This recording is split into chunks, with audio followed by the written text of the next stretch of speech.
Have you ever been through something and you don't know what just happened, but you know it was important to go through?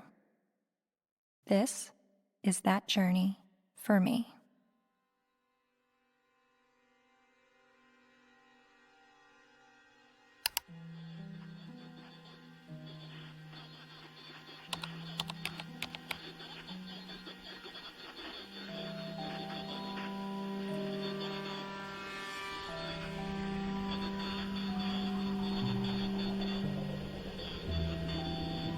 Misogynist rantings would be at home in the far-reaching internet subculture widely described as the men's rights movement, a toxic distillation of the worst aspects of American sexism. It's a universe of message boards where men get together to express their hatred towards women.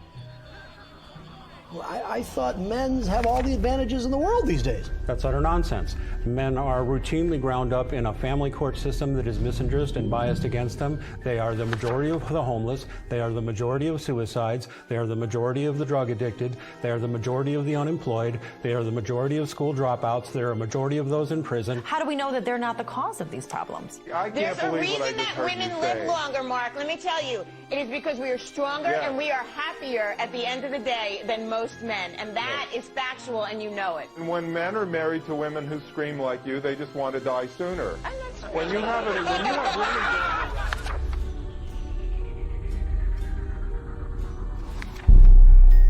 A Voice for Men, an online hub for men's rights activists, and they were founded by a man named Paul Elam.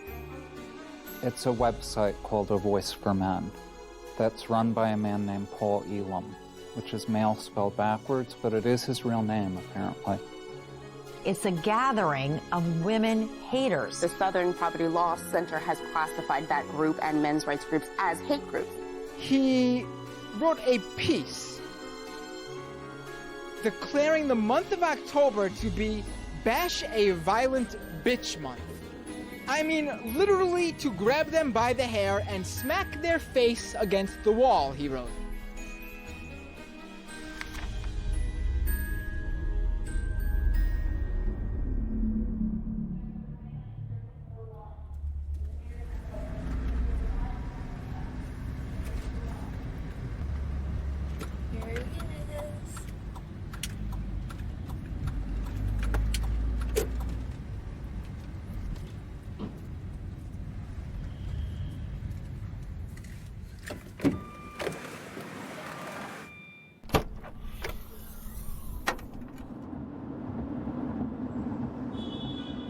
You may be wondering why I'm sitting in a car with notorious men's rights activist Paul Elam.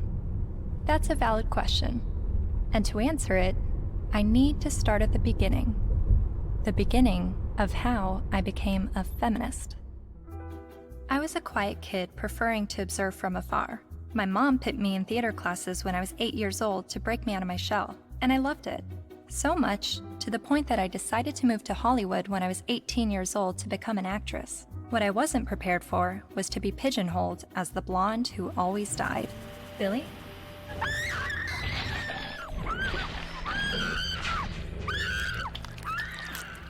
Granted, I had a good scream. But the characters I played weren't alone in feeling objectified. I was commonly harassed on the streets, hit on by married producers, told by photographers to come back when I lost 15 pounds and got a boob job, and a plethora of other uncomfortable experiences, all while still being a teenager. I started to realize my role in the world seemed a little too similar to the unfortunate roles I was auditioning for, and it was not how I saw myself or the person that I wanted to be. So, I quit acting and bought a video camera to tell the stories I wanted to tell. And now, I've been making documentary films since 2008 when I was 21 years old.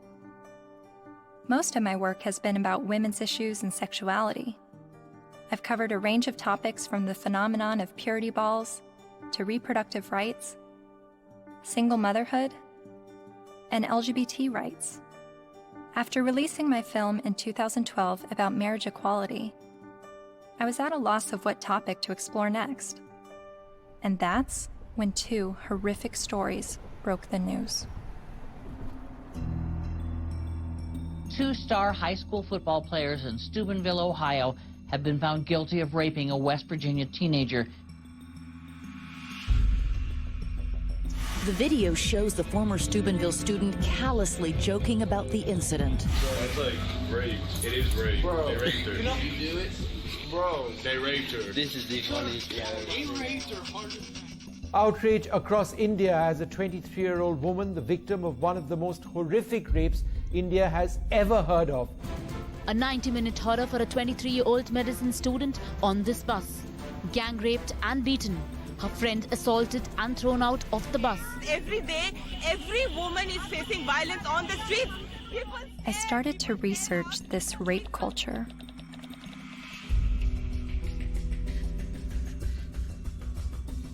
A website called A Voice for Men popped up. Paul Elam wrote about how women long to live out their rape fantasies, to be taken by a man she's never spoken to, let alone given consent to. As I read, I was asking myself, is this the rape apologist that I've been hearing about? The victim blamer who perpetuates rape culture? I continued to read A Voice for Men's website, often stopping around the halfway mark in every article because I could only read so many bitch, fuck, feminazi, and rape-tard words per minute. But even still, I kept reading, and thinking, and reading some more.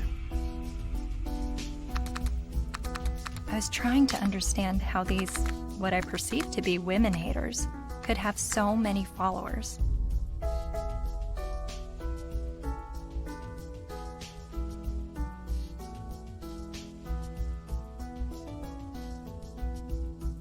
So, I decided to meet these MRAs. The ones leading the movement, and some of their followers too.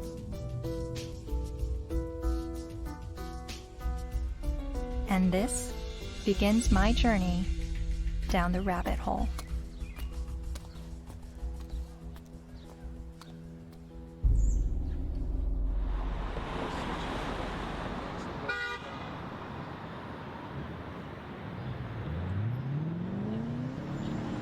This, ladies and gentlemen, is an historic moment. Never before has there been a gathering of this magnitude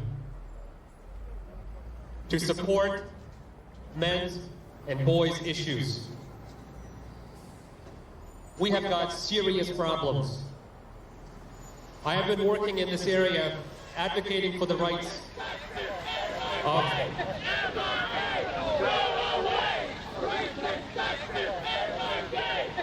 and here we go. What you'll hear is that we hate women. You'll hear that it's a backlash against women's rights. You'll hear that we're regressives that want women back in the kitchen and making sandwiches and barefoot and pregnant. You're just bitter, you're a loser, you're a whiner, you're ugly, you're undesirable, you're lazy, you're scary, you must be a racist, you must be a misogynist. When we do speak out, women often don't want to hear what we have to say. And so then we're called names, we're called whiners. And this is the way people who don't want men to talk about issues try to shut us up. We all know that you guys are a fascist, Nazi friend group of white supremacists. No other way to openly organize other than calling yourselves a men's rights group. We're somehow disempowered because we're white men. Maybe it's just because you're pathetic. We're here to fight how misogynistic assholes think they have the right to oppress women. White men are starting to feel misplaced because women are sharing space. It's disgusting, and scroll the fuck up, and don't confuse suffrage with oppression. Everyone suffers, it's universal. I am a man, and I need feminism. And it is crystal clear that the problems for men and boys are real. I would like to turn the microphone over to Paul Elam of A Voice for Men for some words.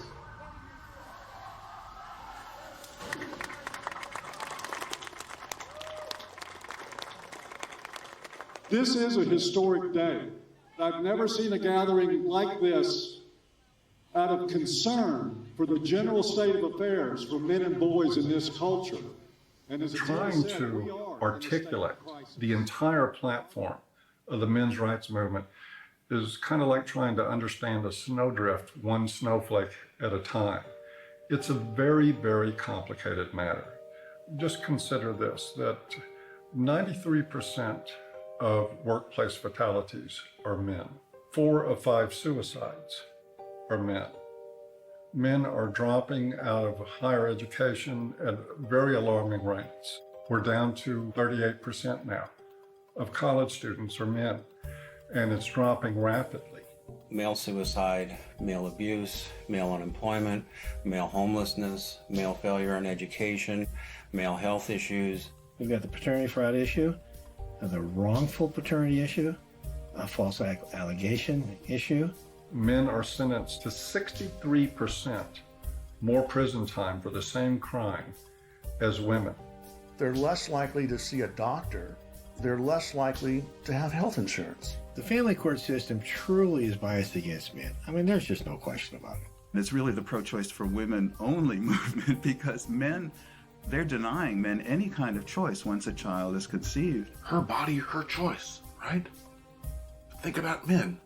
His body, his choice, not so much. Because the U.S. government does not want to send you to die. They would rather send me to die. Young men that are failing to launch, they're staying in their homes of origin far past the time that we would normally expect them to individuate and move out and go live their lives.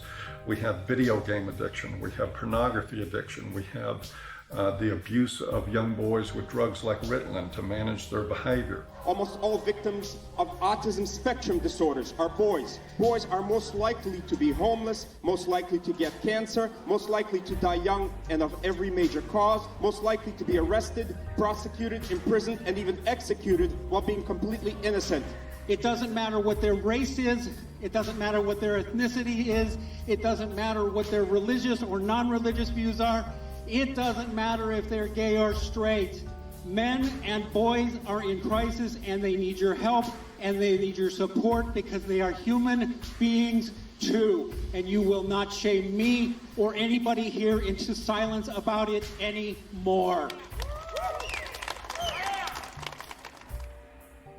But if you start to talk about those issues and address them in terms of how they affect men and boys as a group, people get hostile about it.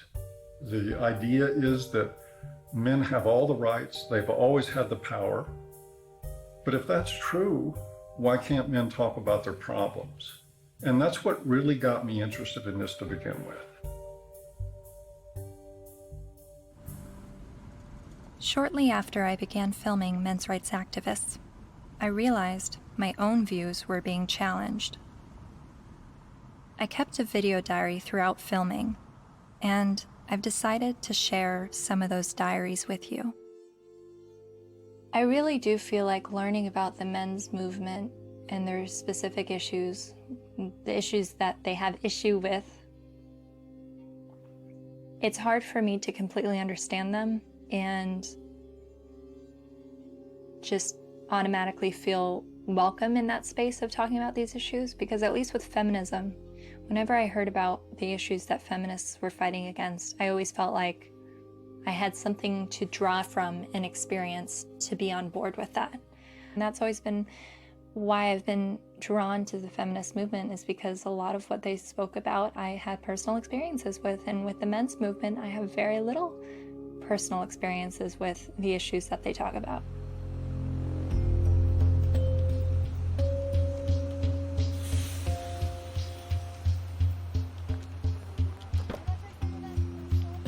A cab driver who was driving a cab 70 hours a week was not saying, I am earning this money to have power over my wife. He was earning this money even though it took power away from his life. He was doing that so his child wouldn't have to drive that cab. The garbage collector does not get up at 3 or 4 in the morning in rain and sleet and snow and get out to do the garbage so he can have more power over his wife. That's power he's losing over his life in order to make his contribution, his sacrifice, his way of loving.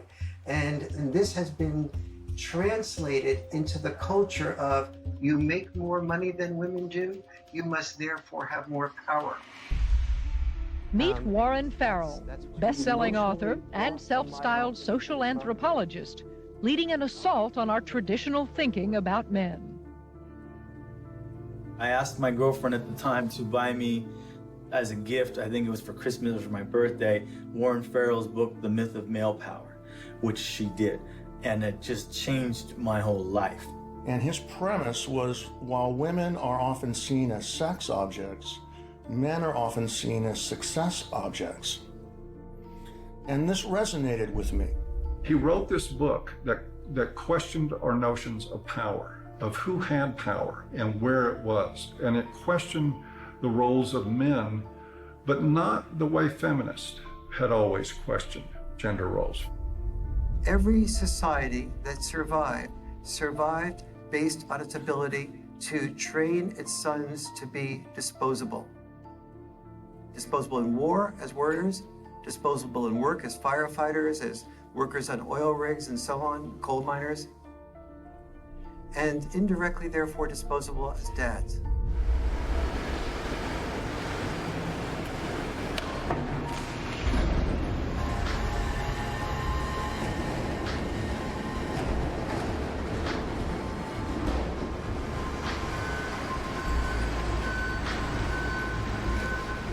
What happens in men's life when they're raised that they're worthless unless they're a provider, that they must work, even if they have to take on extremely dangerous work, they must get this done or they're useless as men?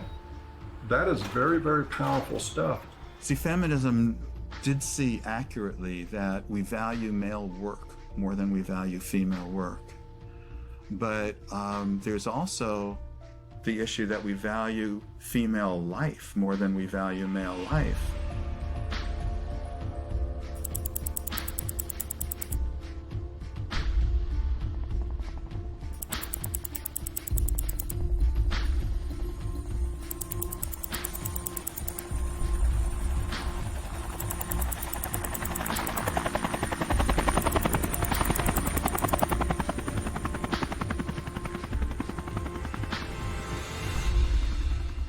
Even when that plane went down in New York City a few years ago, and that, the pilot was a hero for the way he landed it and saved everybody. Word arrived over the citywide fire frequency that a commercial jetliner was in the water with 155 people on board.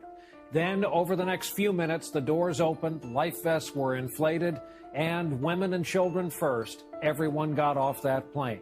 They saved all the women first. That's still, when I went on a cruise, there's still women into the lifeboats first, because not because you're a man, so you should be able to swim halfway across the ocean, but because you're a man, you're expendable. We have to look at not just the glass ceilings, but also the glass cellars. And Paul, I think as you were saying, we have to look at men just not only as human doings, but also as human beings. When you survive because somebody else is willing to die, like in war, then that you are immune to the pain of the people who are dying because you have an investment in their being willing to die. You say, I will build a statue, I will remember you in a history book.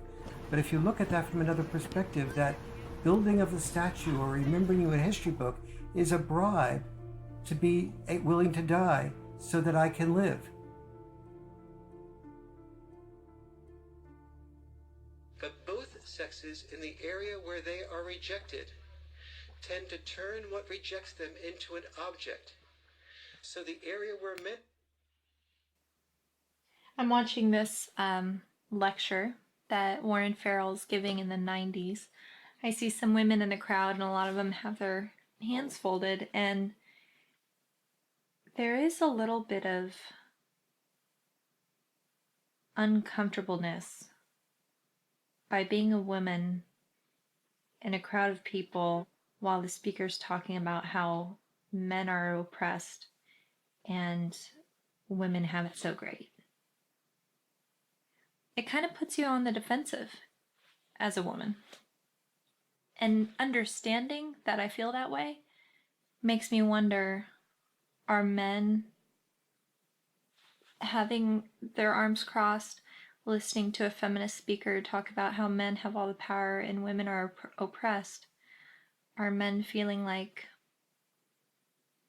what are you talking about? I don't have power and we have it pretty shitty on this side of the grass too?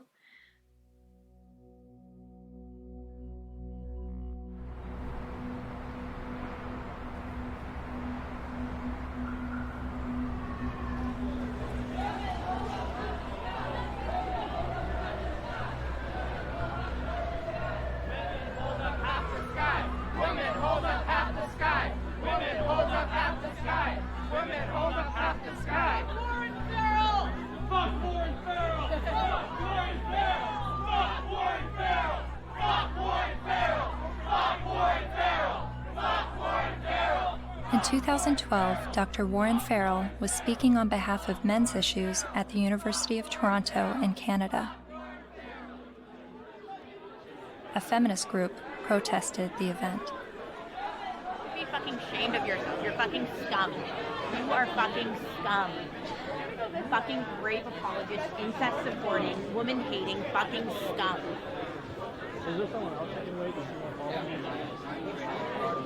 Fucking scum. Yeah, just another. I just want to listen to someone else's opinion. I'm not even on a side here. I just listen to as many people as I can. You know what though? Why would you pay money to fucking support a fucking rape apologist if you weren't fucking one? I never heard him say anything that was. Well, it's fucking scum.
Hi, how are you? I'm Cassie. You're Cassie. Oh, for some reason I thought you were a male, which I'm just delighted that you're a female. Well, thank you. Very glad to meet you.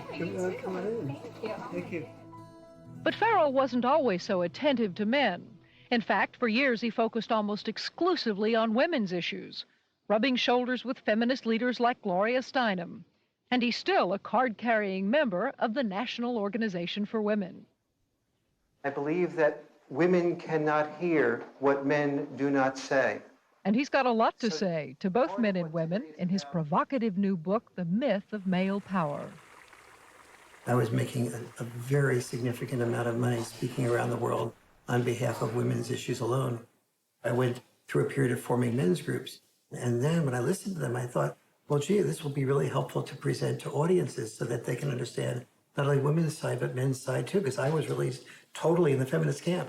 And immediately I saw my standing ovations drop. I started hearing that there was people saying, don't invite him there, to speak with us. And pretty soon I had, very few college and university speaking engagements. How did you originally get involved with feminism? Where did that all begin? I was doing my doctorate in political science at NYU in the late 60s, and the women's movement surfaced.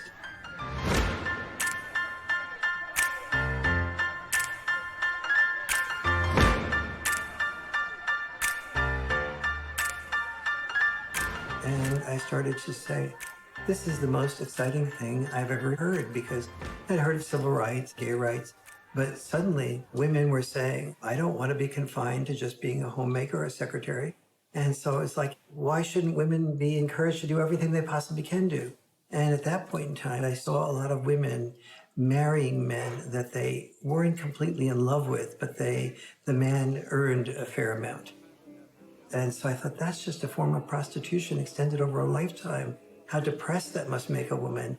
And it's not going to be good for a man either. He never knows whether he's loved for who he is or loved for what he has. And he's afraid to give up producing because he's afraid to lose love. And so women who were successful to me appeared to be women who would free men from having to be all, wrapped up in just being the only breadwinner and supporting 1, 2, 3, 4, 5 people, which, it's one thing to support yourself. When you're supporting 5 people, you don't have the freedom to question your boss because you're supporting 5 people. The first issue of feminism was to say, just because I'm a woman, maybe I don't want to spend my life raising children. Don't force me into that role against my will. So they looked at men and said, well, you're not forced to raise children. You don't have any issue. But for men, the traditional sex role was not raising children. For us, the traditional sex role was to be a provider, a protector, and to initiate relationships. Each of us has traditional sex roles. Don't force us to carry out those traditional sex roles. We have the same rules set up for men that they've always lived by, that you need to protect and provide at any cost. But we've changed everything where it concerns women. They now have access to everything men have always had access to education, to work, to whatever they want to do. But they're not the ones driving the semis. And they're not the ones in the coal mines.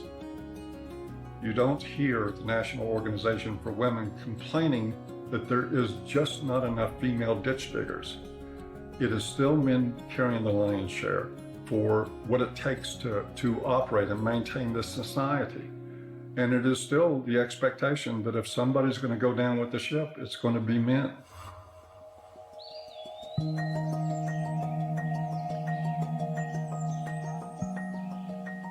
Flexibility in roles is where we should be all headed. Any men's rights activist that I would support the portions of the women's movement that is encouraging women to have more flexibility in roles. So where do the men's movement and feminism disagree? Well, only on the fundamental belief that the women's movement says men are the oppressors, that we are involved in a patriarchal world in which men invented the rules to benefit men at the expense of women. But don't we live in a patriarchy? When most of the world's nations still have never had a female leader.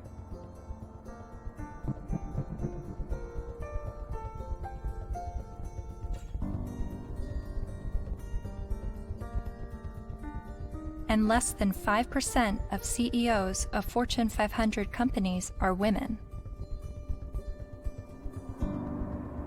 You have to look at this in a larger perspective. Patriarchy is the result of gender roles and not the vice versa. Traditionally, women's power and responsibility has been in the reproductive sphere, while men's power and responsibility was in the productive sphere. You have to reproduce to continue the species, and you have to produce to feed people so that they can reproduce. So, it's like they work together.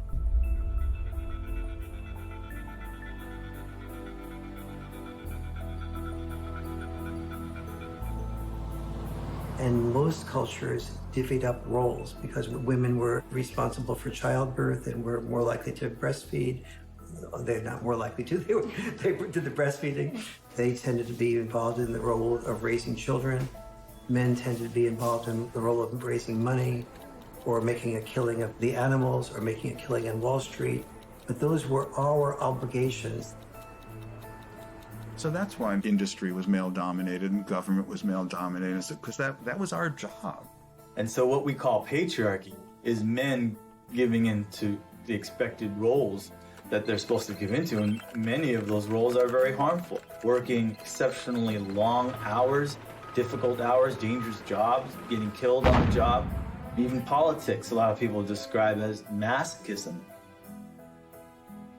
Imagine what it takes to be a successful politician. Imagine how much of your personal life that you give up, how much you work, how much privacy that you sacrifice, how much freedom in your day-to-day life that goes out the window. There are more men willing to do those things than there are women. But also, just because men are the ones, for instance, writing the laws in general, doesn't mean that the laws are protecting men. You hear about patriarchy, right? All the evils of the world's from patriarchy, but we're the ones dying. You know, and we die for you guys, you know, to protect our families, our friends. In every society that's ever existed, women have had privilege and protection that men did not.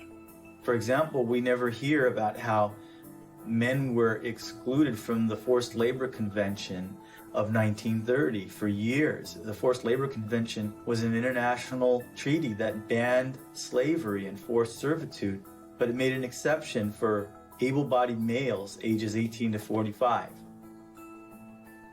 Eventually, they got rid of that, but there was still an exemption for prisoners and military, which is 90% male. Stop pretending that you're oppressed and men are your oppressors. It's a lie, and it's a hurtful lie, and it's a hateful lie, and it's wrong.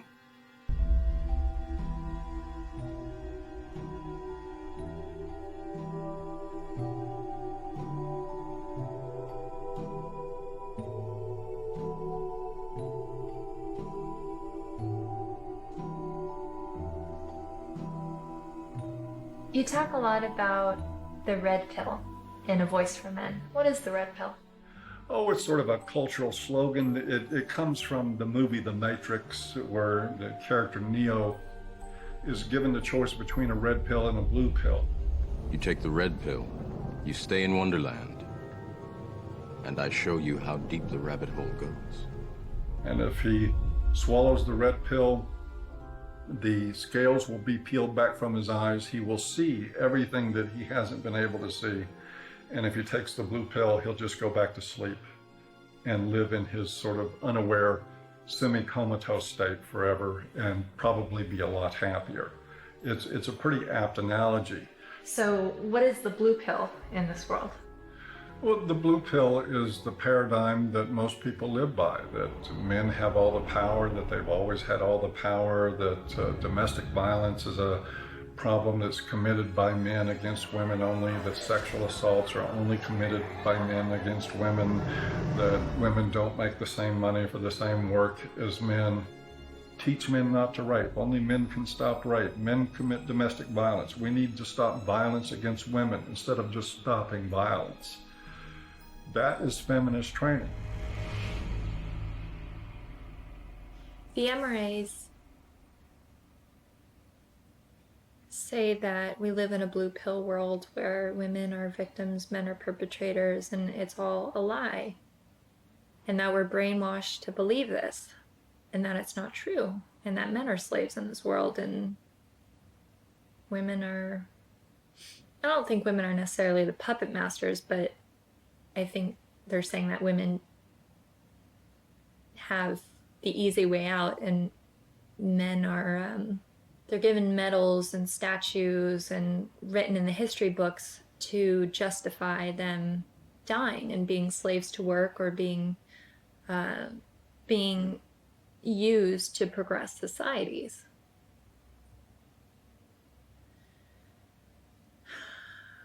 And I've believed for so long that I'm at a disadvantage for being a woman, and that I have to work harder than everyone else, and I have more to overcome, and I have more to prove just because of my gender.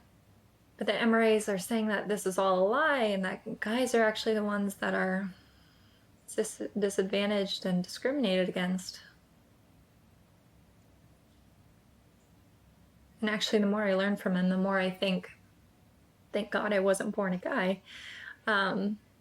Because I don't think that the expectations on men is good or healthy. I mean, they have so much pressure to succeed and to be strong and to stand up and protect others and to put their lives on the line. I don't think I would want that responsibility. But, 50 years ago, no, I wouldn't have wanted to be a woman. But now, I mean, maybe just it's right now that the tides are changing and women are have the better deal. Well, no, I don't know.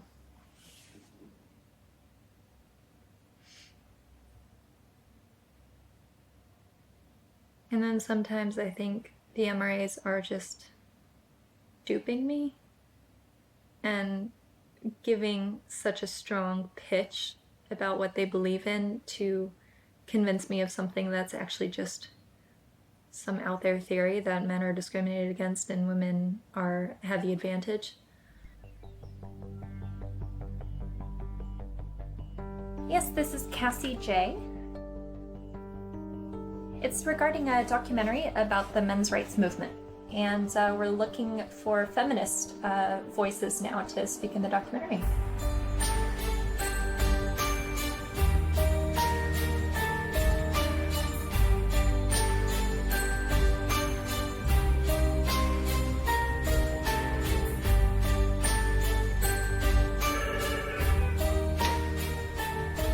Feminist majority. Yeah, hold on just 1 second.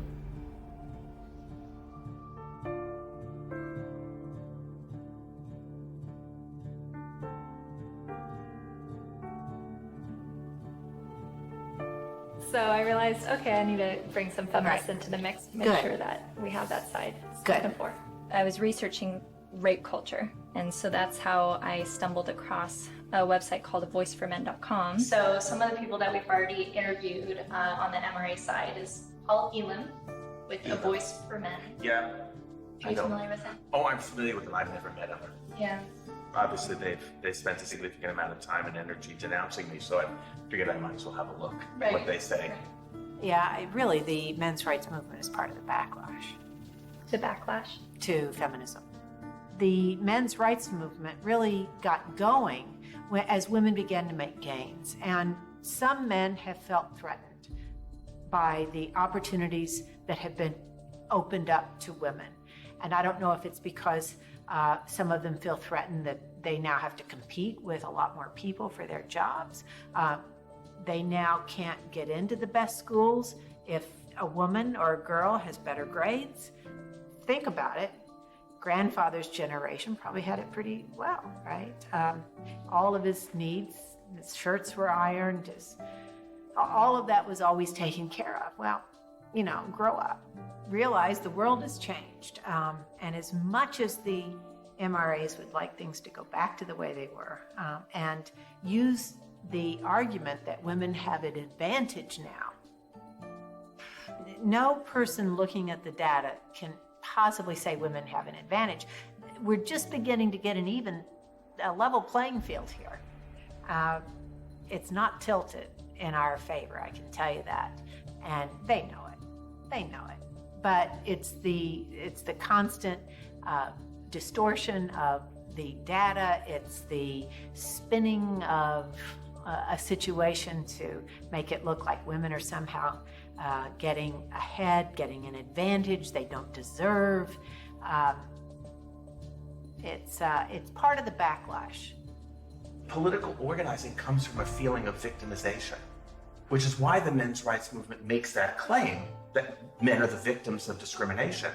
But it doesn't have much traction because, you look around and it's hard to see it. We don't have movements called, straight liberation. The question I would pose rhetorically is the men's rights movement really the gender version of the white nationalist movement? Because there are plenty of white people who say that they are the victims of reverse discrimination. So of course it's not going to have very much traction. You can't really organize the people who are superordinate.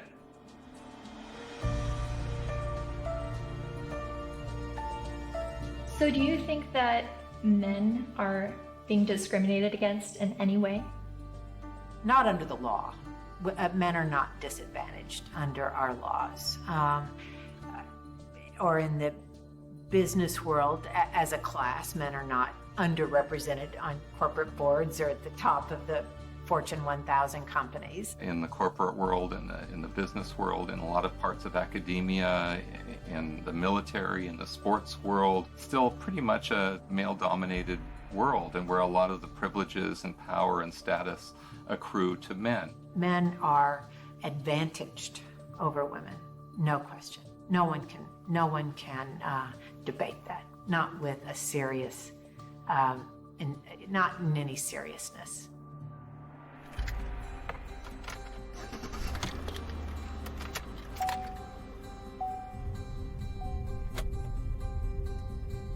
I was a math major as an undergraduate, and one of the fundamental things about geometry is the distance from point A to point B equals the distance from point B to point A.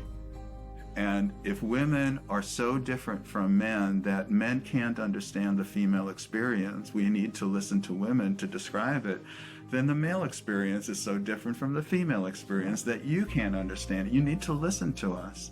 You can't really compare how men and women have suffered from sexism, because there's no way to quantify, that kind of suffering. So if a woman says, well, I miss 30% of my income,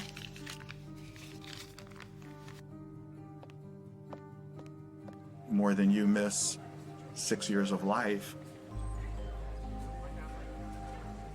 there's no way to quantify that. Or I've lost a job opportunity because I'm a woman. There's no way to say, well, I've suffered more than you because you've lost a kid because you're a man. We can't, but it's serious. It is serious. And at least if you're denied a job because you're a woman, at least you can go to another company and apply for a job, But you can't, when you lose your kid, like you can say, well, okay, I'll get custody of that kid, I'll try for that one. It's a terrible thing that happens. There was a case, the Serpico case. You might be too young to know the movie Serpico with Al Pacino. It was about a New York City undercover cop. He gets shot at the end of the movie and retires from the police force. And he was a real man, Frank Serpico. A woman after the movie, after this was made, decided she wanted to become a single mother and tricked him into fathering a child. And the court accepted that because she told her friends she was going to trick him, and they testified, and the court said, yes, you were tricked into it, and still awarded her over 90% of his police pension. So everything that he goes through in this movie to including getting shot to earn his pension, she won by sleeping with him one night. My son's mom wanted to have children with me, and I had always refused, saying, you have this anger problem, you need to get counseling, I'm not going to consider having children with you until that's dealt with, because she would lose her temper almost every day and just use any weapon she could, and like a child's the perfect weapon. So I was really definite about that. But she also used to proofread my articles for me. And I wrote an article for Playboy about Serpico. And when she read that, she told her friend she's going to trick me into fathering the child. She doesn't need my permission. And so that's how my son was conceived. Then she said, if you want to see your son, you have to stay in a relationship with me. But if you break up with me, I know all the things that a woman can do to a man. She read all my articles. She saw my talk shows. She said, I know all the things a woman can do to a man, and I'll do them to you. So that's what I had to deal with. Like everything that I had been raising awareness about for the previous 17 years, then she combined into one thing for me to live through. It's really ironic. For the first 5 to 7 years, I guess, we would see each other 4 times a day for exchanges. On average, every single day, I had to deal with some scene. A scene meaning she would just not show up, or she would hold the kid out and then pull him back and hold him out and pull him and just kind of play with me. Or she'd let me have the kid and then she'd stand in front of the car so I couldn't move. You stay in Mommy Town tomorrow. You stay in Mommy Town for a couple of days, 2 days, and then you come back to Daddyville. Another time I saw her hold him by the shoulders and say, Daddy is a bad man. Daddy is a very bad man. And so he had to go through this long custody battle, and the decisions that they would make, you would just go, wow, there couldn't be any explanation. You know, either they're absolute idiots or it's biased. There's just no other explanation for it. One other thing, his mom is obese and wanted him to be obese for various reasons. One thing is so he would identify more with her side of the family than mine, because we're all thin. Another was so that he would enjoy being with her more, because when he was at my house, he had to get activity, you know, and eat well-balanced meals and get his sleep and stuff. And at her house, they would bake brownies and stay up late and just watch TV. And so where would you, if you're a little kid, you know, where would you enjoy being more? But he self-reported to the mediator how upset he was about being obese. That the worst thing in school was when kids called him fatty, and how he cried. And his physician said that he's really concerned medically. And then what I did, he was at an age where he would imitate things that I would do. You know, I gave him a broken shaver, so when I shaved, he would pretend to shave. And what I did was I started weighing myself every morning and writing down my weight, the date and the weight. And I taught him how to read a scale. So he kept his own records. So I had 6 months worth of statistics to show consistently that every time he was with his mom for a few days, he'd come back weighing 3 or 4 pounds more, and then he'd lose it while he was with me. So they had, you know, that how much he was upset about the problem. They had his physician being upset about the problem, and they had the proof of where the problem lay. So the judge's decision was that father should no longer be allowed to weigh the child. Problem solved. After 14 years, my body gave out. I got sicker than I've ever been. I realized I'm going to die. That's not going to do anybody good. I've got to give up the fight. And so I gave up custody. And so I don't see my son anymore. He hasn't been in my house since. So I did lose him. Just like a dream. You're like a guiding light shining in the night. Fred claims that during his 14-year custody battle, he spent the equivalent of 5 years of his gross income on legal fees, mediators, and child support payments. I was really in his life a lot longer than most fathers would have been. It's something most fathers can't afford. You are so beautiful to me.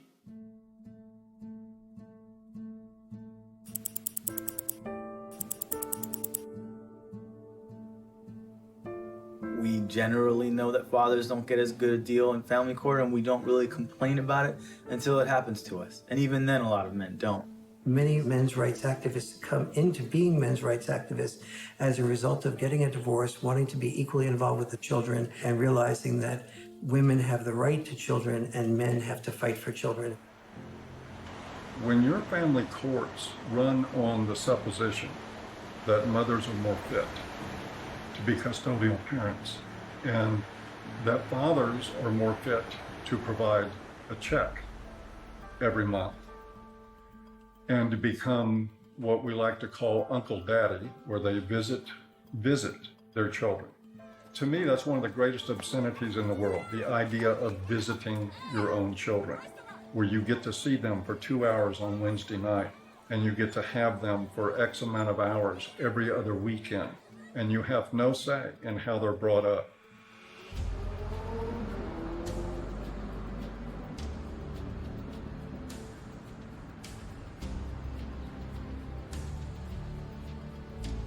You know, I can't tell you how many men have been in this office, in that chair, in tears because they can't see their kids.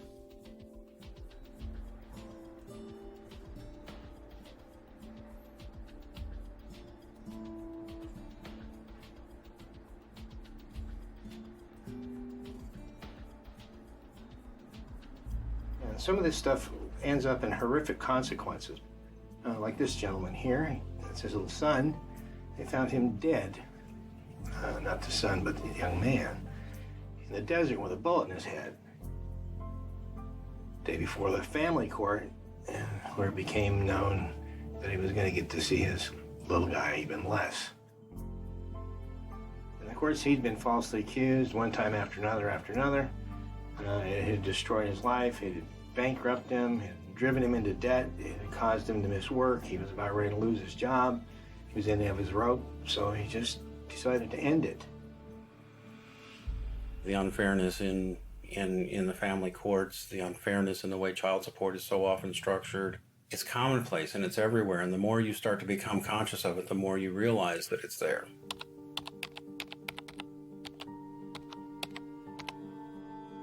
I started to research some father's rights issues and came across some harrowing stories. Like this man in South Carolina who found out his only daughter was adopted away by the mother without his knowledge or consent. His daughter was with an adoptive family in California, so he began his fight to get his daughter back. Adoption is for children without families, not children with a willing and capable family. And this man in Colorado who lost his daughter when the mother left the state to give birth in Utah, where he wouldn't have legal rights to his child. He fought for 4 years in court and finally won visitation rights. Only visitation. I can't explain the emotion, the happiness. There's this hard fight and what this means to me. And then there's this heartbreaking story. The 20-year-old father never left her side until he was forced to give her to adoptive parents this week after Kaylee's mother decided to put her up for adoption. In order to keep Kaylee, Colby needed to file paternity action, an affidavit, and a commencement notice with Utah's Vital Records a day before the mother signed the adoption papers relinquishing her rights. But in Colby's case, the mother only gave him a few hours' notice of what she was going to do. I would like her back. Men in the men's movement are not upset about having to be fathers. They're upset because they're not allowed to be fathers. That guy blows his head out, blows his brains out. Because of family court? And people don't think there's something wrong with that? And we just open the doors tomorrow for business as usual, and that's okay?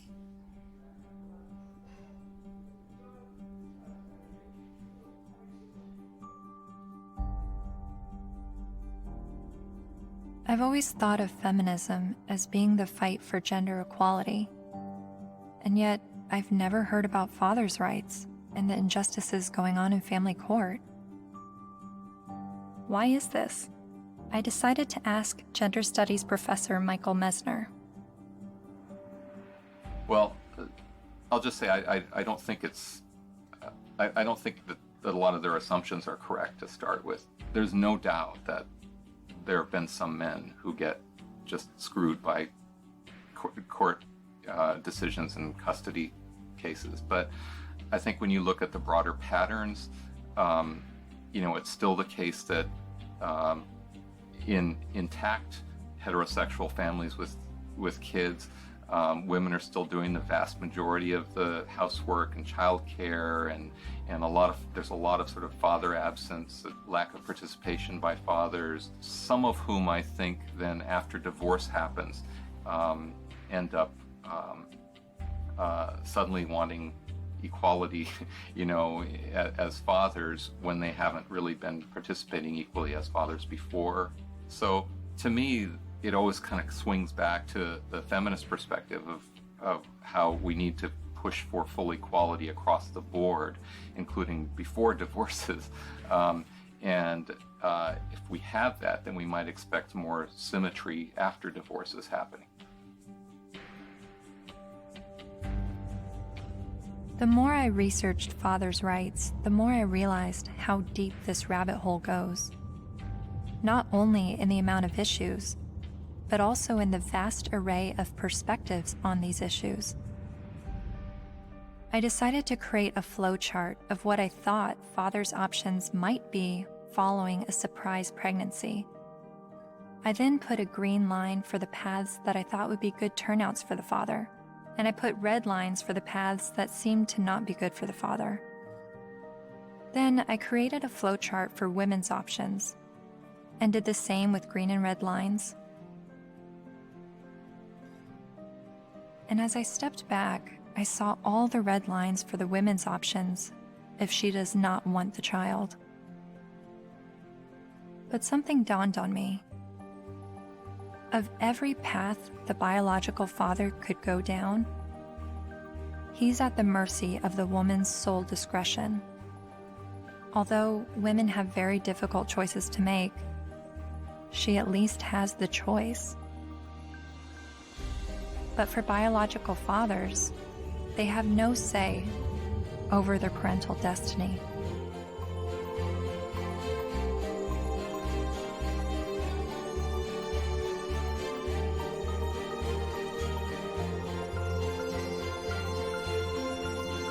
This is my friend Dara. She's 8 months pregnant with her first child, and she's a lifelong feminist. It seems from MRIs, from what I've read, that women seem to have more reproductive rights than men do. I don't know what to say, like, we carry children, they're never gonna carry children. It's just a different thing. So I guess, as much as possible, take the steps to prevent yourself being in that situation. It's just, I don't know what to say. There's no, there's nothing like a woman, you know, women have been blamed for, and still are, for, you know, unwanted pregnancies, choosing to have an abortion, not choosing to have an abortion, choosing to put their child up for adoption, when, you know, the burden lies on a single mother. If the man leaves, there's real, you know, societally, she's lambasted. So there's a lot of things that women deal with in that regard that men don't actually deal with. So I can have compassion for their situation, but I don't know that it's going to change in the way they want it to, because it's biology, you know? So if you're going to be having sex that could result in pregnancy, and you haven't had this conversation with the woman that you're having sex with, you better have it. You better have it fast. That's when the man has the ability to make decisions, either not to engage in sex or to use condoms and to use other forms of contraception. So that's where his role comes in. Once he's impregnated her, she's the one now faced with continuing a pregnancy, faced with the health risks that accompany pregnancy. So his rights have to be exercised early. But once she's pregnant, all decisions must be hers, because ultimately she is the most impacted. There's just no question. And she ultimately has the responsibility for that child.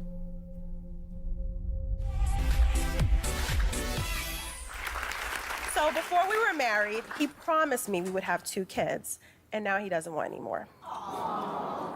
My friends think I should trick him and stop taking my birth control. Men have never been in control of our bodies. We're the ones in control. Clap if you think that she should trick him. My people. Up next, everybody. So it sounds like men's reproductive rights are limited to the choice of whether or not to have sex and the choice of whether or not to use protection. But what if he's tricked into fatherhood? Or what if he's not even the father? What does paternity fraud look like? It's ugly.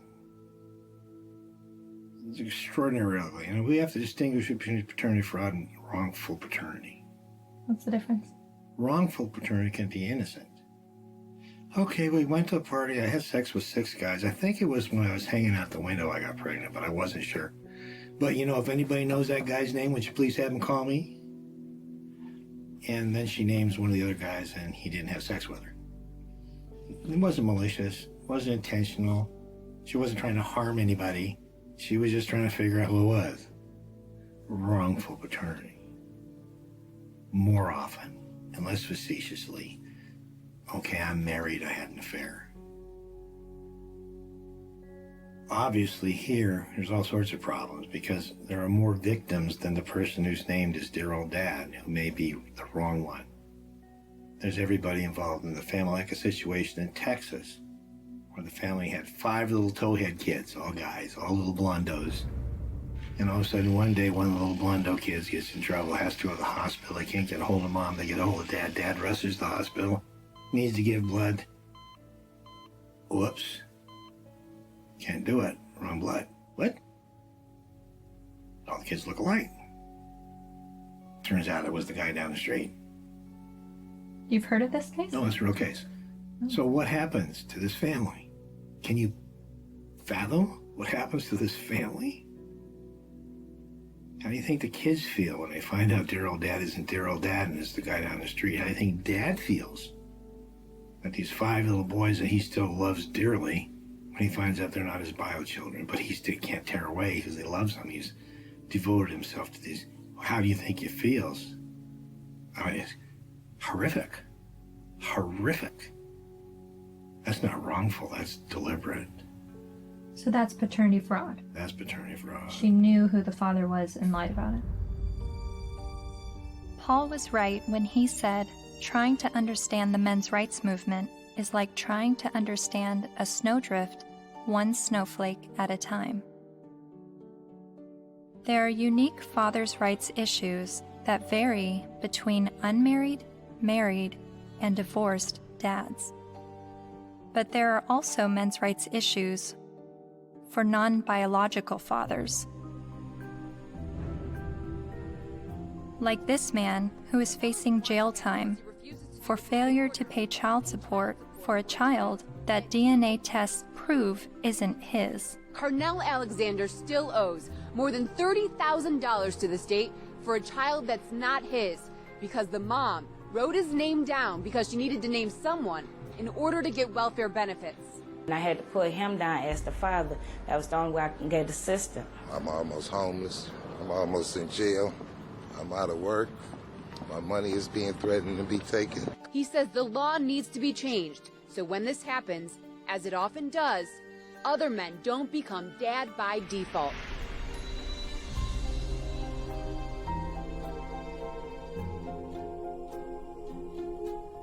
A lot of times people wonder about MRIs, why are you guys so angry? And my answer to that is, why aren't you? How can anybody look at this and not be angered by it? And the only answer to that I've ever been able to come up with is that people aren't angry because they don't see men as human beings.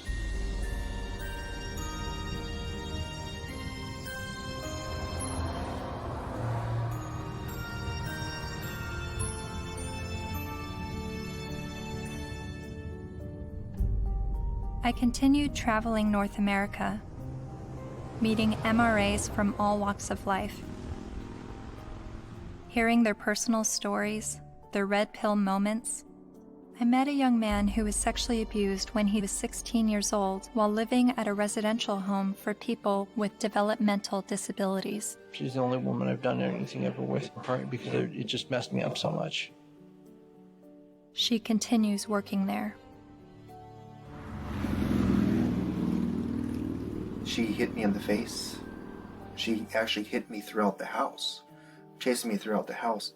When I reported my domestic assault to the police officers, I did not at all bring up the fact that I was sexually assaulted, because if he wasn't going to believe that I was a victim of domestic violence, there was no way he was going to believe that I was going to be a victim of sexual assault. I met the Honey Badgers, women who are men's rights advocates.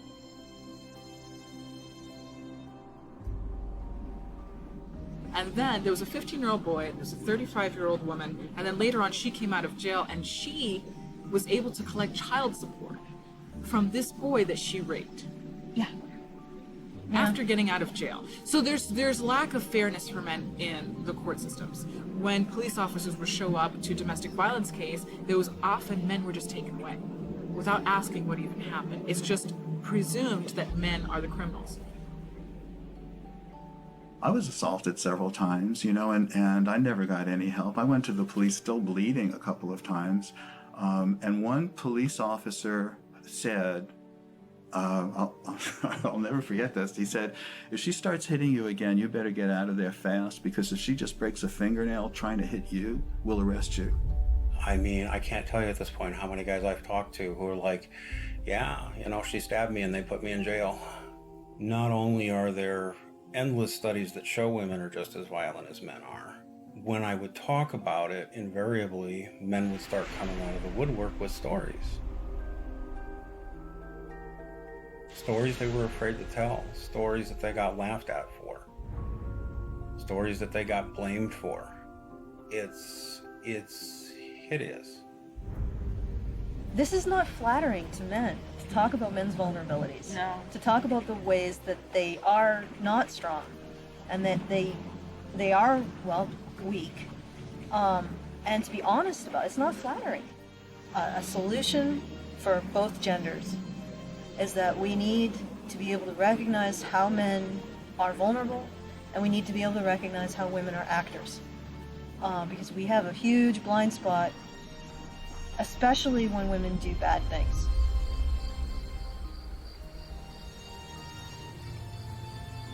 My best friend that I grew up with since kindergarten was being physically abused by his wife, who he'd been married to for 20 years. She'll break glass and throw it at him, punch him. I've seen it just happen spontaneously, and it was frequent. And he's bigger than her, but he didn't want to hit her. And he didn't want the children, they had 3 minor children, he didn't want them seeing this at all. So he would usually just go outside, because there would be glass breaking or things being smashed or yelling, and he knew that the neighbors might think it's him. So he would go outside so the neighbors can see what's happening. Eventually I said, look, you need professional help, and so does she, and maybe the kids do too. So I called a bunch of domestic violence shelters. I just looked around online and I called, but every place that I called said, we don't help men. We don't help male men at all. And I started becoming curious about why that was, because I learned that these were state-funded shelters. And I know that men pay at least half of the taxes that fund these shelters if they're state-funded, and I just was wondering why. So basically, there was no place to take him, and it just continued. The problem just kept going.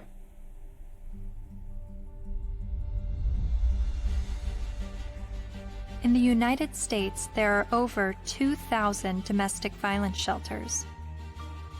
All of them serve female victims, and nearly all of them turn away male victims. In fact, as of 2016, there's only a single domestic violence shelter for men. My initial reaction was that there needed to be thousands more women's shelters because that many more women are being battered. But as it turns out, 1 in 3 women and 1 in 4 men will be victims of physical violence by an intimate partner in their lifetime. Sure, there's a slight majority of female victims, but how can that excuse denying men help? Couldn't this be considered gender discrimination?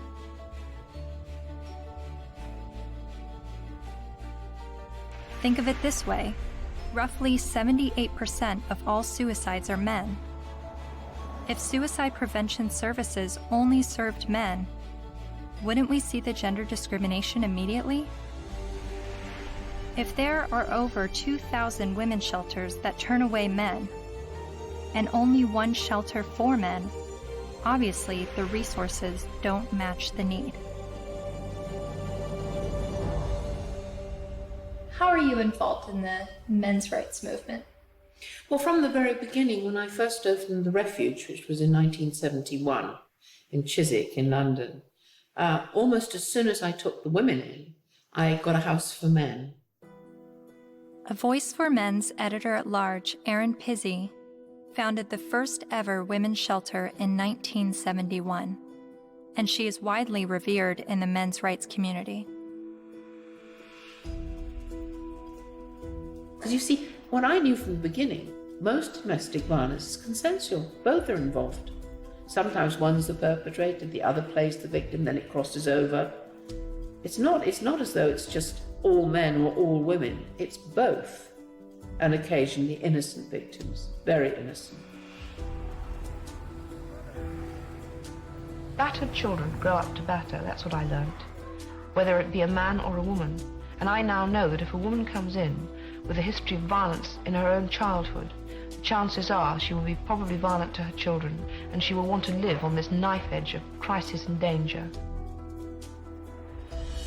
I haven't been allowed to speak, that's the difficulty. Why is that? Because I'm completely barred from all conferences. I'm not allowed to walk up the step of my own refuge. I bought the bloody building. But no, because there's feminists, the woman who runs it is a very heavy feminist. She won't have anything to do with me. What did you say that made them hate you? That women could be equally as violent as men. That was from the beginning.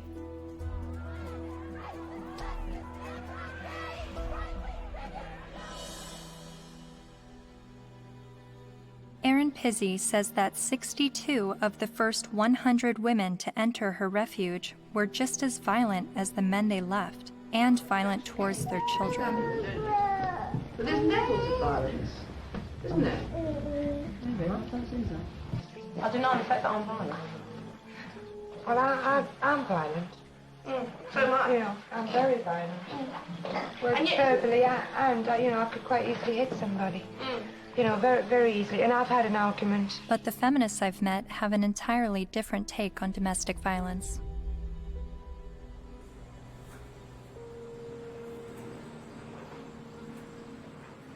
On the whole issue of domestic violence, that's just another word, really. It's a cleanup word about wife beating, because that's really what it is, or dating violence. And it's not girls that are beating up on boys, it's boys that are beating up on girls and using violence to intimidate and to control. And we have very few what's called domestic violence shelters, which are places that women can leave their home with their children and get a new start, get out of the violence. But there are not nearly enough of them.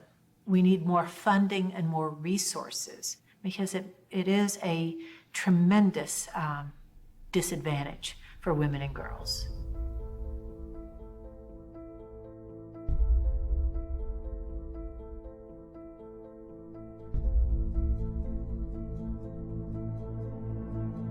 In 2014, the CDC released a report revealing that over 5.4 million men and 4.7 million women had been victims of intimate partner physical violence within the previous 12 months. But then why does the media paint domestic violence as a women's issue? The World Health Organization says 1 in 3 women are abused by their partner. 1 in 3 American women experiences domestic violence or stalking at some point in her life. And when it was addressed as a men's issue, the speaker's point was that it's a men's issue because men are the problem. I'm going to share with you a paradigm-shifting perspective on the issues of gender violence. I don't see these as women's issues that some good men help out with. In fact, I'm going to argue that these are men's issues. Why is domestic violence still a big problem in the United States and all over the world? What's going on? Why do so many men abuse physically, emotionally, and verbally and other ways the women and girls and the men and boys that they claim to love? What's going on with men?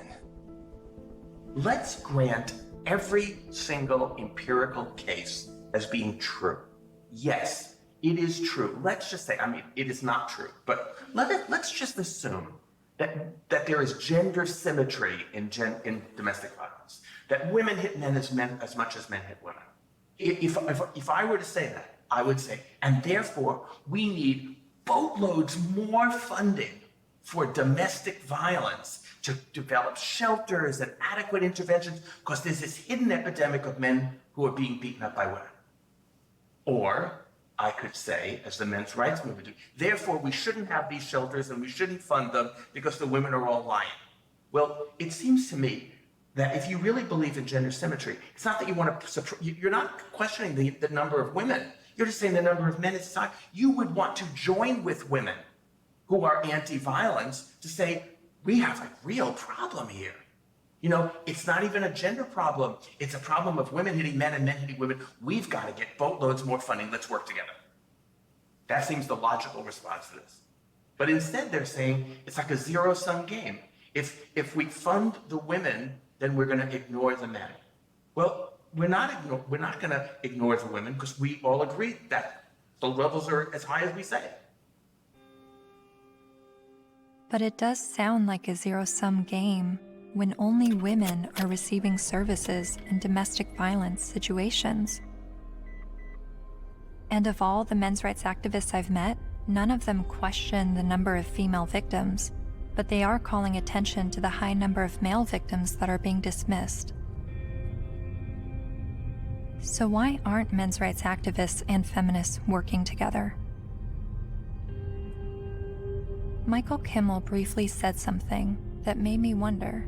He said it would no longer be a gender problem if both men and women were equally victims of domestic violence. Is that why the number of male victims are never addressed? To me, it's been fraud for all these years. Why is it we have this enormously powerful feminist movement and virtually nothing for men? Originally, it was capitalism was the big enemy in the 60s and 70s. And it was the radical feminists in America. They moved the goalposts. They said, no, it's no longer capitalism is the enemy. The enemy is patriarchy. All men.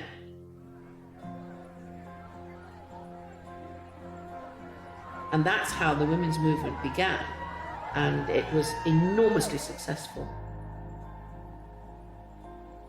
The new mood in the refuges was going to be that no men could work in refuges and can't today. They can't sit on the boards. And boys over 9 or possibly 12 can't go into refuges, or you call them shelters. Their mothers have to make other arrangements for them, which I find shocking. And it ring-fenced money. I think that that particular time when the feminist movement were desperate for funding because they'd run out of publicity, and they were desperate for funding, and they needed a just cause. And unfortunately, it fell into their laps. It's an enormous industry. I mean, violence against women, they get something like, well, it's $1 billion and over a year. And an awful lot of that goes on really supposedly rehabilitating men, but essentially punishing them with something that's called the Duluth model. Duluth Power and Control Wheel. You guys know about that? No. I'll give you a copy. In 1977, I think, a bunch of crazy women up in Duluth, Minnesota figured out they had the solution to domestic violence, and it was all about patriarchy and all about men. And it's the Duluth Power and Control Wheel, because men are all about power and control. Of course, not you ladies. You guys, you don't control anything. You have no power. You're just sweet and innocent little things. Okay. So this power and control wheel is divided up in all these things, you know, about who does this and who does that and blah, blah, blah. Of course, it's all men.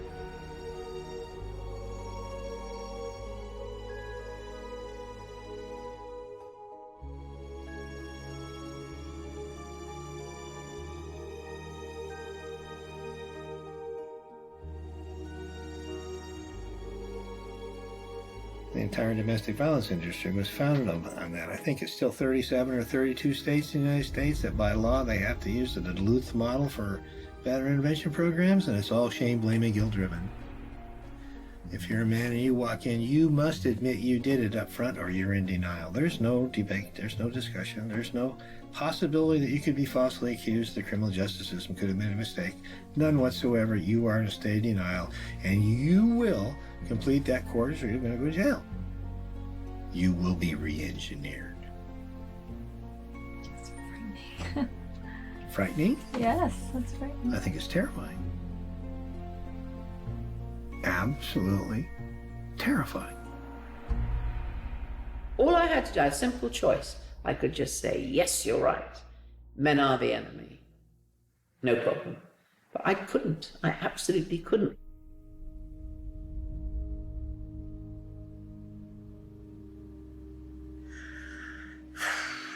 Just getting overwhelmed. Because I don't know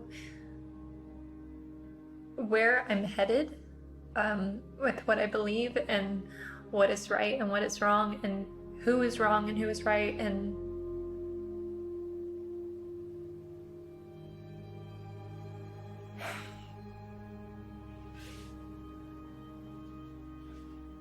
the truth is somewhere in the middle, and that's why I'm feeling frustrated, because I don't know where the truth is, and I don't know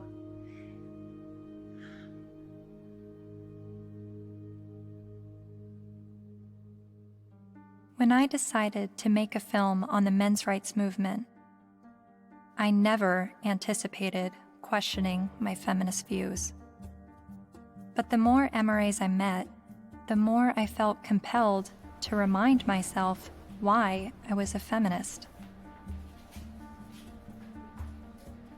I signed up for a women's group. Welcome to our Women on Your Power workshop. Only 4% of the Fortune 500 companies are led by women. Women only hold about 14% of corporate executive positions and less than 20% of our governmental positions. I made video diaries complaining about how I had to change what I wore to walk alone at night, how much time it took me to get ready for work, all the housekeeping that was on my shoulders. In comparison to other gender issues, these videos seem trivial, but I made them nonetheless. I attended women's rights rallies. No to violence. That's what we are here for, to say no more to violence in any form, especially against women and girls. I repeated women's issues in my head like a broken record. Female genital mutilation, sex trafficking, reproductive rights, maternity leave. And social media helped remind me of women's issues. We have fought for everybody else's equal rights. It's our time to have wage equality once and for all, and equal rights for women in the United States of America. We are struggling for a uniting word, but the good news is that we have a uniting movement. It is called He for She.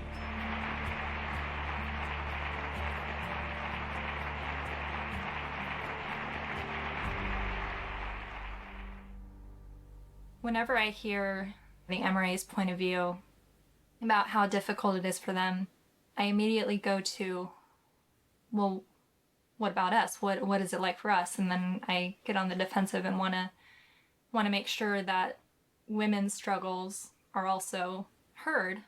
And I don't know if that's necessary, because the MRAs are saying that the feminist perspective is the mainstream perspective. But even when I hear their issues, I still want to speak up for the women, because I feel like, I don't know why I feel like talking about one gender's issues now neglects the other. And I guess that's what MRAs have been dealing with, is always hearing about women's issues and feeling like their issues are neglected. But whenever I hear them talk about men's issues, I feel like I need to stand up for women and say, this is what we're dealing with, an equal opposite.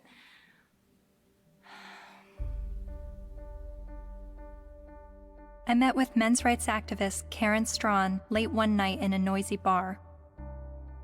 She became well known for her YouTube videos talking about male disposability and other men's rights issues. And she's a honey badger.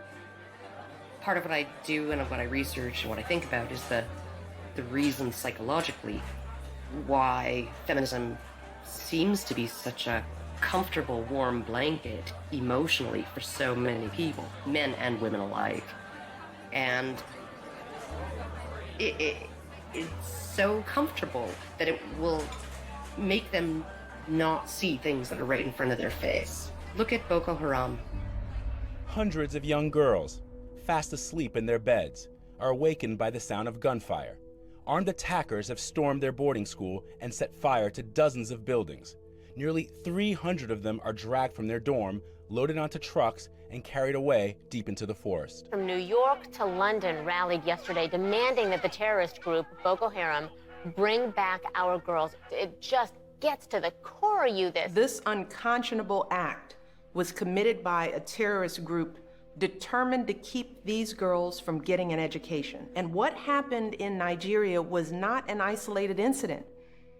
It is a story we see every day as girls around the world risk their lives to pursue their ambitions. I mean, you must have heard about that, right? That's being spun as a fundamentalist Islamic group that is so determined to be misogynistic and oppress girls that they want to deny girls an education. But they are not against girls being educated. They're against anybody getting a Western secular or Christian education. The initial attacks, and there were several of them, there were over 100 men killed and 1 woman killed. And the victims were described as people, right, or villagers. And in the previous attacks on the schools, they actually let the girls go. They separated out the boys and girls, and they let the girls go, and they told them, go home, get married, renounce your sins, and live a righteous life under Allah, right? And then they burned the boys alive. There was literally no outrage, right? It was barely reported on. It was one of those things, there was no opinion pieces on it, no nothing, right? Until the girls were kidnapped. And look at it this way, because we played right into their hands, because they want attention, right? And they weren't getting any attention from the Western media when they were just slaughtering boys, right? They want attention. And what do? They kidnap girls and sell them into marriage or slavery, right? And everybody, the UN, Michelle Obama, Barack Obama, the UK government, the Canadian Federal Minister of Defense, right? They're all promising aid and help and equipment and personnel to help find these girls and bring them back, because this is such an outrage and oh my goodness, something needs to be done. Well, maybe if, like last year, maybe if we did something then, all of these girls would be safe in their dorms right now, right? But we didn't. And the reason why they kidnapped those girls is because we didn't do anything. We didn't pay attention. And they want attention, right? And they know that attacking girls or women is going to get them attention. What are we going to do? Start a campaign, bring back our boys. Oh wait, they're dead. Never mind, right? The men, the people in Boko Haram, they're chivalrous. If those girls were boys, they wouldn't be getting education. They'd be dead. They wouldn't be sold into slavery with the hope of escape. They'd be dead. Boko Haram has been fighting for Islamic rule in Nigeria since 2002. Its members have killed hundreds of people.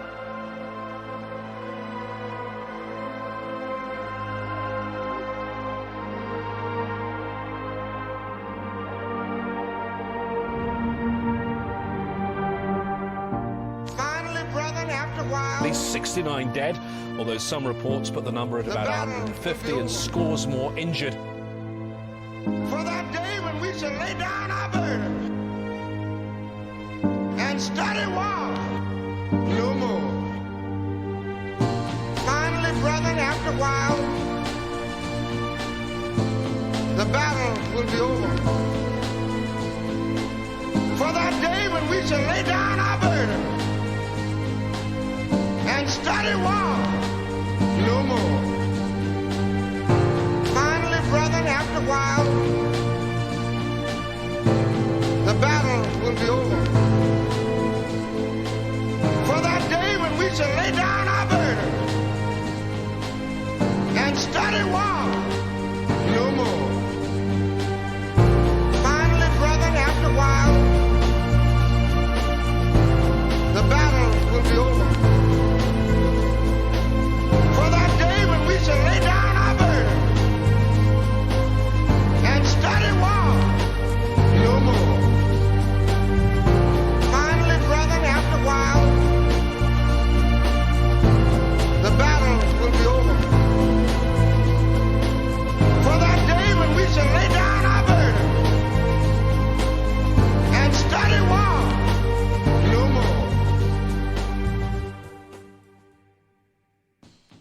important things the men's movement is doing is being able to say, men need compassion, and men deserve compassion.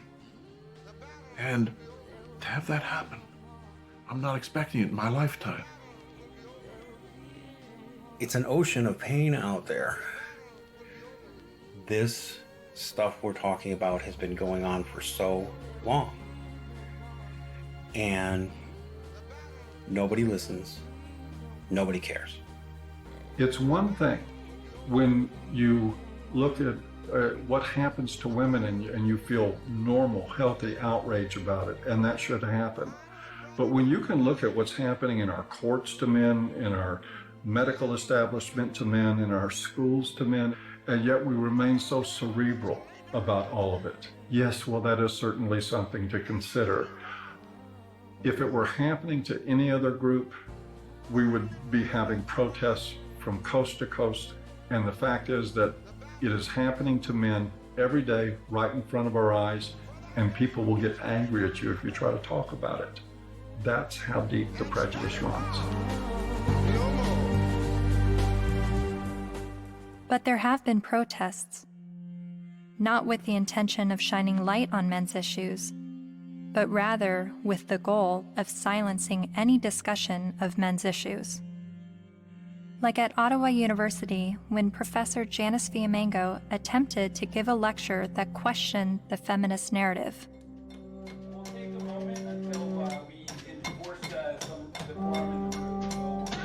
So you think this is a victory? Yeah, why are you so frightened of hearing an opinion different from your own? Then there was the first International Conference on Men's Issues in Michigan, where even Ms. Magazine urged its readers to protest the conference in hopes of shutting it down.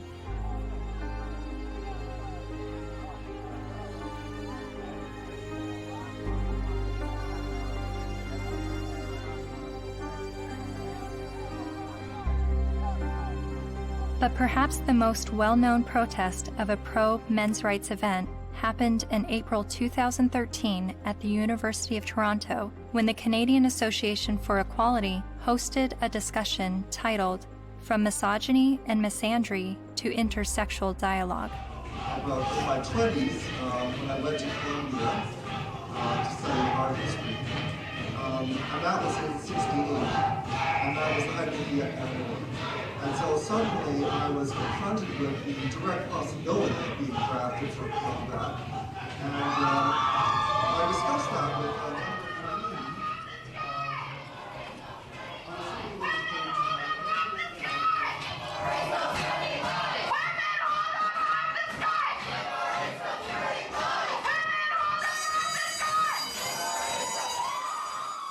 a feminist group protesting the event illegally pulled the fire alarm and successfully shut down the event.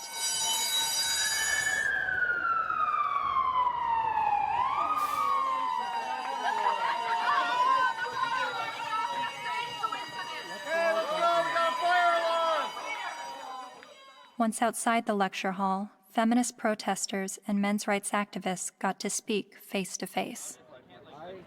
So, number one, shut the fuck up for a second.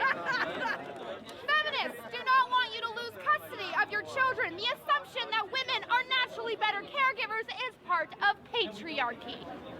Feminists do not like commercials in which bumbling dads mess up the laundry and competent wives have to bustle in and fix it. The assumption that women... This is a list of the things that we're working towards. Now, if you would shut the fuck up for the 50th billionth time, we agree on, these are things that we're agreeing on. And these are things that you've actually all got skewed fucking views on. You think that feminists are trying to take away your fucking rights, but as a matter of fact, what we're trying to do is we're actually trying to work on the same things that you're working on, but except the fact that you're just too busy hating women. You can't fucking see that we're trying to work on those same situations. Are you conflating feminism, which is an ideology, with women, which is a demographic of societies? Okay, Mr. Derailing for Dummies. Okay. You're still a hate An group. ideology. Yes. I also hate a lot of other isms. So you admit, though, racism, sexism. Oh, bullshit. You hate sexism, but you're an MRA. Okay, no, point taken. We win. You obviously have Sorry. read our literature. Okay. You don't actually work on anything. You're not creating any change in the fucking world. Your fucking website's a hate website against feminists. You're not actually creating any change. Feminists do not want you to have to make alimony payments. Alimony is set up to combat the fact that women have been historically expected to prioritize domestic duties over professional goals, thus minimizing their earning potential if their traditional marriages end. The assumption... I'm reading, fuckface. I'm trying to I'm letting everybody else hear it, okay? It's not just for you, Mr. Entitled. The assumption that wives should... Why do you think the men's rights movement is at odds with feminism? What has created that clash and that war between each other? Well, one, feminism has spent the last 50 years demonizing men, which is sort of one of the problems. Feminist scholars have characterized men as inherently violent, inherently bad, inherently predatory, inherently oppressive. They have postulated that masculinity is a disease. Feminists aren't the only problem. The problems didn't start with feminism. So when I start criticizing feminism, I want you to know you're just part of the problem. They're just part of the problem. You calling men oppressors and women oppressed demonizes men, and I believe diminishes women at the same time. It's a way of telling men to shut up. It's a way of telling men that their experiences don't matter. You tell a man he's privileged, therefore anything he's gone through or anything he has to say doesn't matter. His lived experiences don't matter because he's privileged. So, how old were you when you started calling yourself a feminist? Or how many years ago? It was probably about 3 years ago, I guess you can say. I'm relatively new.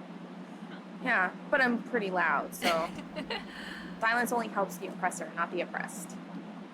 A lot of MRAs say that feminism doesn't fight for the rights of men. What would you say to that? Crimea River. Really, because feminism is a movement about the discrepancies when it comes to women's equality, because we're still not there yet. You know, so don't even start with that whole, oh, but you don't think about the men's issue. Well, then, you know what? Start your own goddamn movement, which they have, but maybe make it a little more about legitimate issues like custody and alimony and things that you think are unequal, which all stem from patriarchy, not from, oh my God, feminists are trying to take away our kids. No, dipshit. That's not what we're trying to do. We're not trying to do that. I mean, if they look at the root causes of why, for example, you know, women get custody more often than men do, women are supposed to be the mothers. They're supposed to be the natural born caregivers. So obviously, duh, you has a vagina, so obviously you're going to be able to take care of the kitties. That's really what it is. It all stems from sexism against women. It's just the oppression dialectic needs to go. It's so hard to convince people to look at men's rights activism and support it without first allowing them to at least escape the stranglehold that feminism has on their minds. I do believe it is dogma. It's zealotry. There are good people in the feminist movement. There are not good people in the radical feminist movement.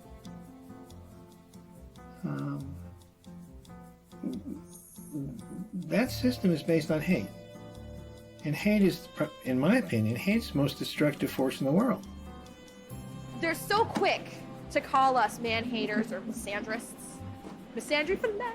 No, like they're so quick to say that when all we're doing is talking about like patriarchal societies and structures that we want to dismantle. Nothing against men in particular, but just saying, hey, this is a system that we live in, and this puts men above women, and it's not necessarily their fault, but hey, recognize what's happening here, and let's work together to dismantle it. The omnipotent, ever-present patriarchy, the invisible force that directs all of our lives, right, and causes all oppression and all suffering, right, our devil. And the beautiful, wonderful force for justice, feminism, the way. It's the way. It sounds like religion. It sounds like religion.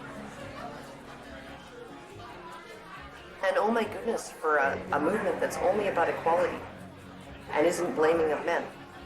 They name the force for evil after men and the force for justice after women. And this being a movement is very, very, very concerned about the implications of language. So concerned that if you call a firefighter a fireman, it will discourage little girls from aspiring to be firefighters. And sometimes discourage grown women from aspiring to be firefighters, right? By calling them firemen. But we can call the force for all oppression, we can call that essentially men, patriarchy, right? And we can call the force for good and justice women. And that kind of language, that has no implications. We're not blaming men. We just named everything bad after them. They're really angry, and they're angry at women, they're angry at feminist women, but yes, men have gotten a crappy deal. But it's not the fault of women or gay people. When feminism says that they have no part in any of this, I think they're not being honest about it. I don't blame feminism for all of it, but I think they've had a role in it. They've written laws that discriminate against men. They fought to protect those laws, particularly in domestic violence areas. And for many, many years, second wave feminism would go through the statutes and change everything that was gender specific to something gender neutral, unless it was something that benefited women, like the domestic violence laws. They didn't change those. Other types of areas like fathers in prison, there's statutes that specifically give mothers certain benefits that fathers in prison don't have. And I challenged that as well legally, but we didn't win on that one. When I wanted to get a commission on men, like the county has a commission on women, the feminists fought that tooth and nail.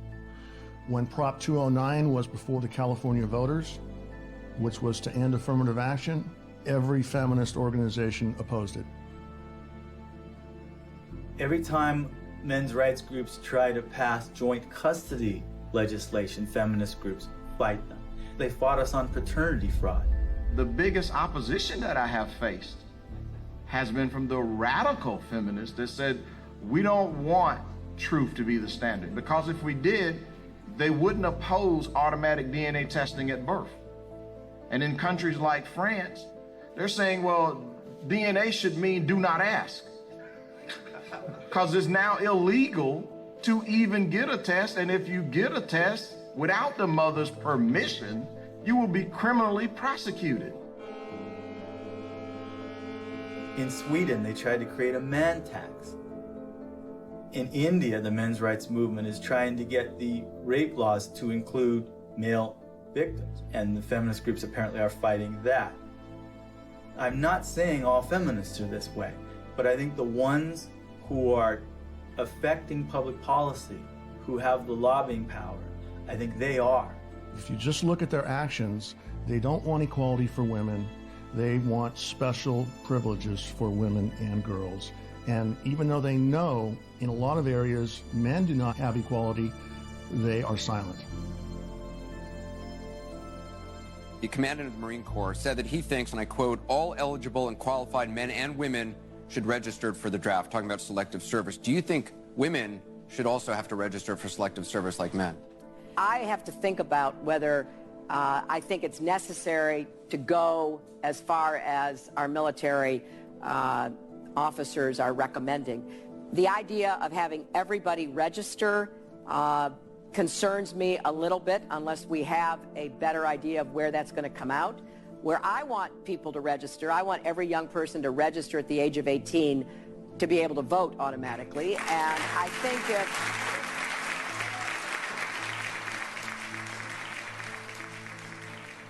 What's the motivation? People don't ask, what's the motivation? Do we need a men's rights movement? No, we need common sense. You know, but if there's going to be this women's movement, and this is the movement that's going to do all these things, then maybe we need a counterbalance, something called a men's rights movement or a men's movement. But I hate to see either one of them. I think it's a shame. I think it's destructive.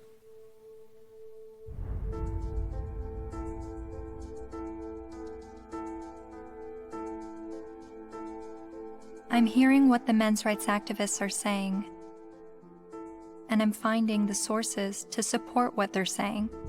Men are just as likely to be victims of intimate partner physical violence.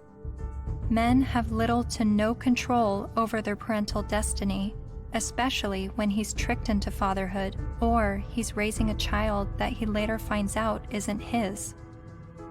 The sentencing disparity between men and women is 6 times larger than the sentencing disparity between blacks and whites.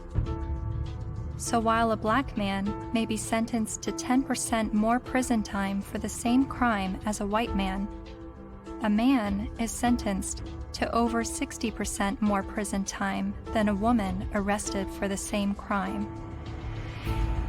Boys are falling behind in education. They are enrolling at lower rates and earning less college degrees. And while not all MRAs agree on the issue of infant male circumcision, most MRAs do believe it is a human rights violation. I spent months learning about infant male circumcision, but it only took me watching a 5-minute medical training video to convince me this is a barbaric practice that needs to stop. Okay, so first thing, make sure he's well restrained. The foreskin, okay? And we repeat the process with just one end and clamp. Anything that gets clamped gets cut. All that was left, a partial penis and his tiny testicles. Rhodes says Ashton urinates through a hole in his penis. She says she can't imagine now what she'll say to her son when he's old enough to understand what's happened to him. How could you explain it to your child that you don't have a penis or you might never be able to have kids?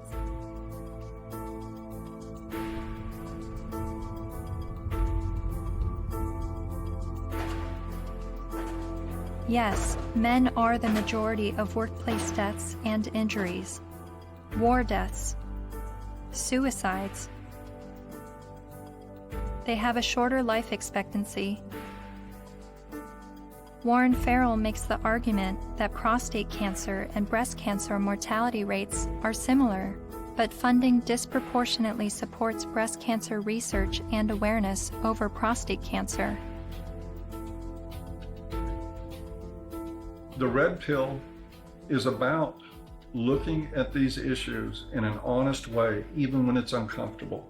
And these things are uncomfortable, but without the willingness to set aside the programming and to set aside the false beliefs about what power is and what women are and who women are. Part of what we do is a pretty serious critique of both sexes. It's brutal, but critiquing the sexes is a real valuable thing. Feminists don't want you to do it, though, unless you're portraying women as victim and men as perpetrator. The red pill is about understanding that men and women, like everything else in life, it's a mixed bag. You've got victims and perpetrators on both sides of the fence. And that's all. It's real simple. It's just not easy.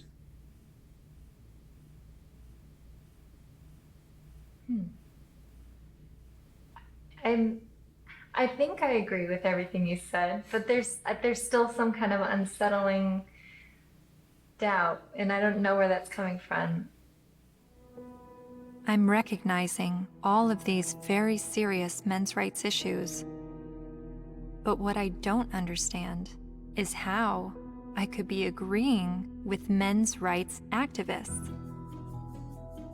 Is this the same misogynist hate group I originally discovered online? The Southern Poverty Law Center has classified that group and men's rights groups as hate groups. I looked into what I was hearing from feminists and the mass media about the men's rights movement. I've read a lot and I've heard a lot that the men's rights movement has been labeled a hate group by the Southern Poverty Law Center. Is that correct? That's not quite true. No, they got it wrong. No, this was somehow written up on some kind of anti-men's rights websites as us having listed them as hate groups and so on. That we didn't do.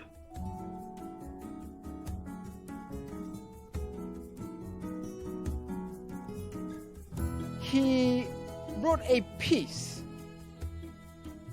declaring the month of October to be Bash a Violent Bitch Month. Jesus. I mean literally to grab them by the hair and smack their face against the wall, he wrote. I then discovered that Paul Elam's famous Bash a Violent Bitch article was written in response to this article by Jezebel called, "Have You Ever Beat Up a Boyfriend? 'Cause, we have."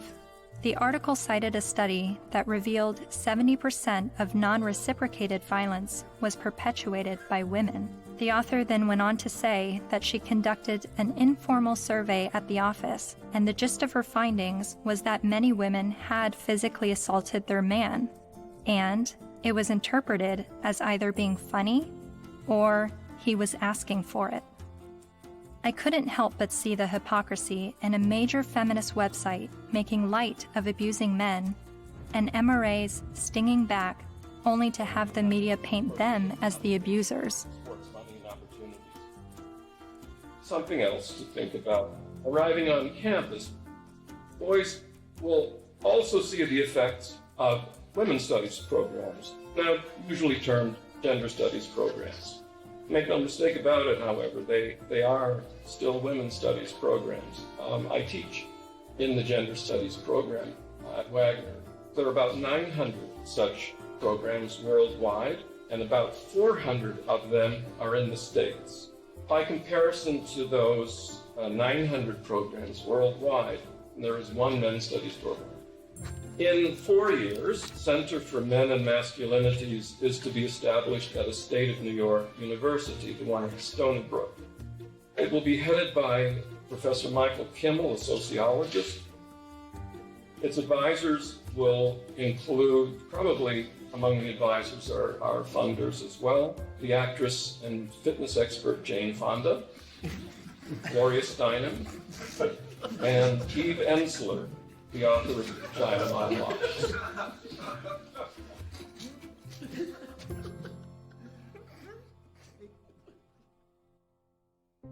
After my year of filming men's rights activists and feminists, my descent into the rabbit hole was not slowing down.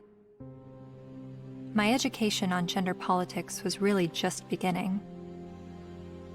I learned about other sectors of the online manosphere, like MGTOW, Men Going Their Own Way, and a forum on Reddit called The Red Pill, which is separate from the men's rights community and they do not see eye to eye. I'm told an easy way to remember the difference is that while MRAs want to change the system, Reddit's The Red Pill want to take advantage of the system, and MGTOW want to leave the system. There are so many perspectives on gender, and I believe they are all worthy of listening to. However, the conversation is being silenced. For a society to accept anything said on behalf of women's rights, and then to shame any dialogue about men's rights and call it hate speech is precisely the problem. I don't know where I'm headed, but I know what I left behind. I no longer call myself a feminist.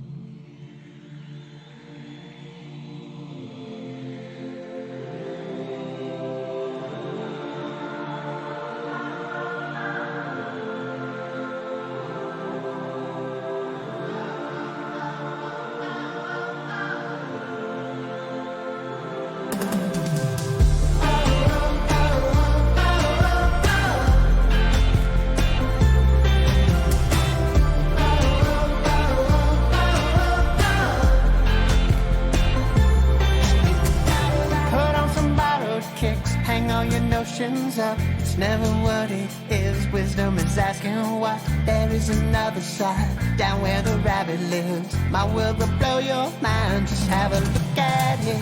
Think about it. Think about it. Think about it.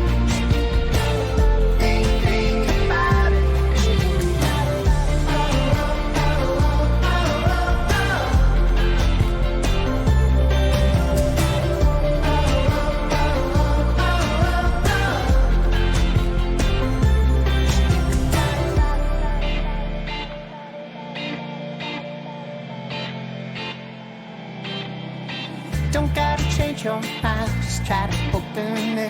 I'll let you use my eyes, see what I'm dealing with. People with different stories, divided by different categories and reasons why. The smart speak, the wise they listen.